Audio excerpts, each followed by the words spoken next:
Hello everyone, today I Harlinkar is here with the video on topic Business, Trade and Commerce, that is chapter 1 of class plus 1 business studies. This chapter is very important as it cover all the basic points of the business studies, basic basic points that you need to know before studying the next further chapters of the business studies. Clear? So today in this video we will cover up only two topics of this chapter, that are concept of business and characteristics of business activities, and the further topics we will study in the next 5 videos. So let's proceed with today's topic. So let's start with the concept of business. The term business is derived from the word busy. Business means being busy. Business वो होता है जब business उस word में से derive हुआ है कि बिजी वर्ड में से डिराइव हुआ है. क्लियर? सो business means being busy. Next है business refers to an occupation in which people regularly engage in activities related to purchase, production or sale of goods and services with a view to earning profits.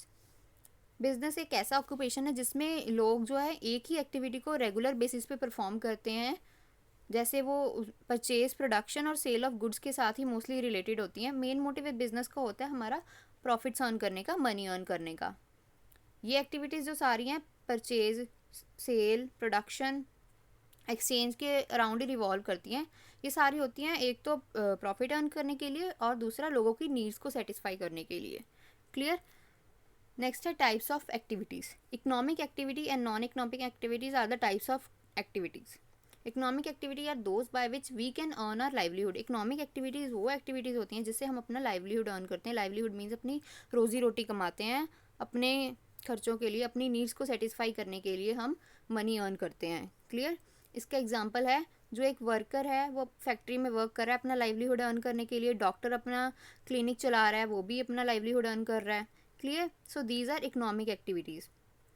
Economic activity जो further भी divide होती हैं 3 categories में: business, profession and employment. Clear?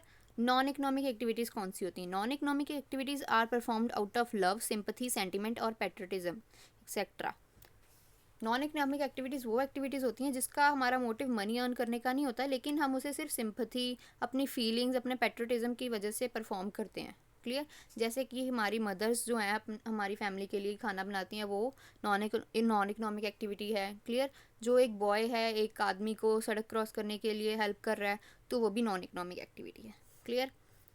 Next है characteristics of business activities. ये बहुत important question है business studies का. ये मोस्टली हमारे +1 के एग्जाम्स में आता ही आता है, so we need to focus on this question. First point है an economic activity. Business is considered to be an economic activity because it is undertaken with the objective of earning money और livelihood. Business एक economic activity है क्योंकि हम business अपना perform कर रहे हैं अपना लाइवलीहुड अर्न करने के लिए, मनी अर्न करने के लिए. बिजनेस कोई भी टाइप का हो सकता है, किसी भी स्टेज पे हो सकता है. स्मॉल पे भी हो सकता है, इंडिविजुअल लेवल पे भी हो सकता है, लार्ज लेवल पे भी हो सकता है. जैसे हम अपनी सराउंडिंग्स में देखते हैं, लोग सभी बिजनेस परफॉर्म करते हैं अपना अपना. क्लियर? स्मॉल शॉप्स भी होती हैं, फैक्ट्रीज भी होती हैं, एमएनसीज भी हैं जैसे फोर्ड वगैरह. क्लियर? सो ये सारे अलग अलग लेवल्स पे भी बिजनेस परफॉर्म होती हैं. ये सारे बिजनेस एक्टिविटीज़ ही होती हैं. नेक्स्ट है production or procurement of goods and services. Before goods are offered to people for consumption, these must be either produced or procured by business enterprise. जब हम अपने गुड्स जो हैं पब्लिक को ऑफर करते हैं कंजम्पशन के लिए, सेलिंग के लिए, क्लियर, वो सारी या तो हमारी एंटरप्राइज में प्रोड्यूस होती हैं या फिर हम उन्हें दूसरी एंटरप्राइजेस से प्रोक्योर करते हैं, मतलब दूसरी एंटरप्राइजेस से लेते हैं आगे बेचने के लिए. क्लियर? नेक्स्ट है सेल और exchange of goods and services. Directly और इनडायरेक्टली बिजनेस इन्वॉल्व्स ट्रांसफर और exchange of goods and services for value. Business क्या इन्वॉल्व करता है? डायरेक्टली और इनडायरेक्टली बिजनेस इन्वॉल्व्स ट्रांसफर और exchange of goods and services for value. Business में cell और purchase होती है वैल्यू के लिए. वैल्यू मीन्स मनी के लिए. Clear? If goods are produce not for the purpose of sale but for personal consumption, it can not be called a business activity. जब goods हम अपनी पर्सनल सेल्फ कंजम्पशन के लिए produce करते हैं, हम उसको नहीं कह सकते बिजनेस एक्टिविटी. जब भी गुड्स जो है सेलिंग पर्पस के लिए प्रोड्यूस होती हैं तो भी तभी हम उसको बिजनेस एक्टिविटी कह सकते हैं. Dealing in goods and services on a regular basis. Business involves dealing in goods and services on a regular basis. One single transaction of sale or purchase therefore does not constitute business. एक activity जो होती है, जैसे कि हमने एक transaction perform कर दी एक एक्टिविटी की, तो हम उसको बिजनेस एक्टिविटी नहीं कह सकते. जैसे मान लो हमने अपनी कार बेची है, कार हमने 50,000 की बेची है, 50,000 हमारे पास आए हैं, हम ये नहीं कहेंगे कि ये हमारी बिजनेस एक्टिविटी हो गई। क्लियर? क्योंकि हमने एक बार किया है। जो भी हम बिजनेस एक्टिविटी प्रोक्योर करते हैं, जो भी हम अपना लेते हैं कि हमने ये एक्टिविटी परफॉर्म करनी है, वो हमें डेली बेसिस पे परफॉर्म करनी पड़ती है, तभी वो हमारी बिजनेस एक्टिविटी बनती है। नेक्स्ट है profit earning. One of the main purpose of business is to earn income by way of profit. हमारा पर्पस क्या होता है मेन बिजनेस रन करने का? प्रॉफिट्स अर्न करने का। कोई भी जो बिजनेस चल रहा है वो यही चाहता है कि जो भी हमारी हैं हमारे बिजनेस में प्रॉफिट्स हों। बिजनेसमैन बहुत सारे एफर्ट्स लगाते हैं प्रॉफिट्स मैक्सिमाइज करने के लिए। वो अपनी वॉल्यूम बढ़ाते हैं सेल्स की, कॉस्ट को रिड्यूस करते हैं, प्रोडक्शन लेवल बढ़ाते हैं, अपनी टेक्नोलॉजी जो है क्लियर वो भी बढ़ाते हैं, वो अच्छी करते हैं, बहुत इन्वेस्टमेंट्स करते हैं अपने बिजनेस में ताकि बस उनको प्रॉफिट्स ज़्यादा अर्न हो। प्रॉफिट अर्निंग से ही उनका सर्वाइवल बढ़ता है। तभी वो देख सकते हैं कि वो कितनी देर सर्वाइव करेंगे मार्केट में। क्लियर? नेक्स्ट है अनसर्टेनिटी ऑफ रिटर्न।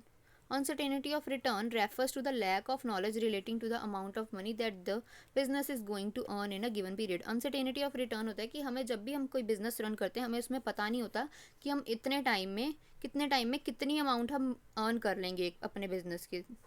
ये सभी इस फैक्ट से सभी अननोन होते हैं, क्योंकि हम चाहे जितने भी बेस्ट एफर्ट्स डाल दें अपने बिजनेस में तब भी हमें डर होता है कि हमें लॉसेस हो सकते हैं।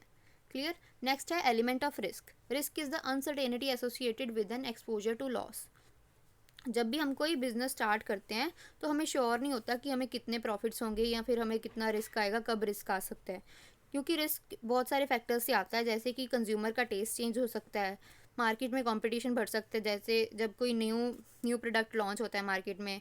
क्लियर? तब भी जो है रिस्क बढ़ जाता है। स्ट्राइक और लॉकआउट एट वर्क प्लेस, जब लॉकआउट होता है, increased competition in market, fire, theft, accident, natural calamities जैसे ड्रॉट हो गया, फ्लड हो गया, ये सारे जो हैं ये हैं फैक्टर्स हैं कि हमारे पास रिस्क आ सकते हैं। So it was all about the characteristics of business activities. I hope it's clear to you all. Watch next video for the further topics of this chapter. Thanks and have a nice day.